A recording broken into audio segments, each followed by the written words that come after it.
Hey everyone, thank you so much for joining me today. My name is Laura Train Mama. Today we are having a look at the third story contained within this vintage Gordon the Big Engine book. It's from the Railway series, number 8. The story we will be looking at today is called Down the Mine, and I hope you enjoy it. The book that I'm reading from today was first published in the year 1953. Dear Ian, you asked for a book about Gordon. Here it is. Gordon has been naughty and the Fat Controller was stern with him. Gordon has now learnt his lesson and is a really useful engine again. The author. Down the Mine. One day, Thomas was at the junction when Gordon shuffled in with some trucks. Poof, remarked Thomas. What a funny smell. Can you smell a smell? I can't smell a smell, said Annie and Clarabelle. A funny, musty sort of smell, said Thomas. No one noticed it until you did, grunted Gordon. Must be yours. Annie, Clarabelle, do you know what I think it is? Whispered Thomas loudly. It's ditch water. Gordon snorted, but before he could answer, Thomas puffed quickly away. Annie and Clarabelle could hardly believe their ears. He's dreadfully rude. I feel quite ashamed. He's dreadfully rude. They twittered to each other. You mustn't be rude. You make us ashamed. They kept telling Thomas, but Thomas didn't care a bit. That was funny. He chuckled. He felt very pleased with himself. Annie and Clarabelle were deeply shocked. They had a great respect for Gordon, the big engine. Thomas left the coaches at a station and went to a mine for some trucks. Long ago, miners digging for lead had made tunnels underground. Though strong enough to hold up trucks, their roofs could not bear the weight of the engines. A large notice said, "Danger! Engines must not pass this board." Thomas had often been warned, but he didn't care. Silly old board, he thought.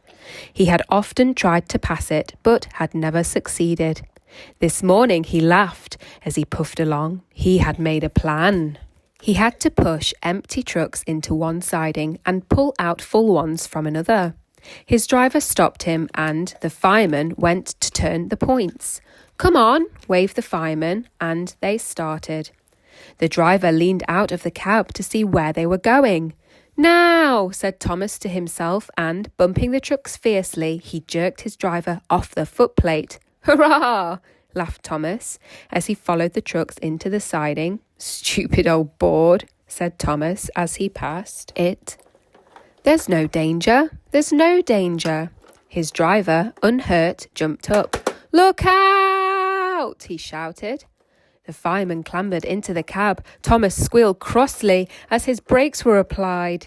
It's quite safe, he hissed. Come back, yelled the driver, but before they could move, there was a rumbling and the rails quivered.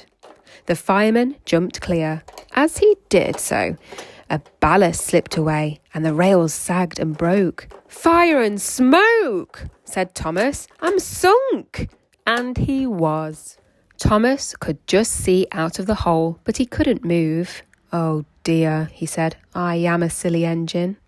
And a very naughty one too, said a voice behind him. I saw you.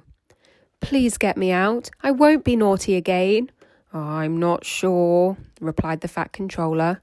We can't lift you out with a crane. The ground's not firm enough. Let me see.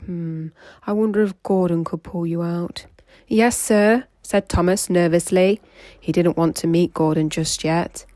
Down a mine, is he? Ho, ho, ho, ho, laughed Gordon. What a joke, he chortled, puffing to the rescue. Boop, boop, little Thomas, he whistled. We'll have you out in a couple of puffs. Strong cables were fastened between the two engines. Boop, boop, boop. Are you ready? Heave, called the Fat Controller.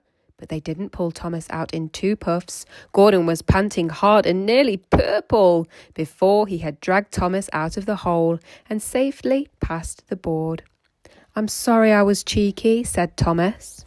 That's all right, Thomas. You made me laugh. I like that. I'm in disgrace, Gordon went on pathetically. I feel very low. I'm in disgrace too, said Thomas.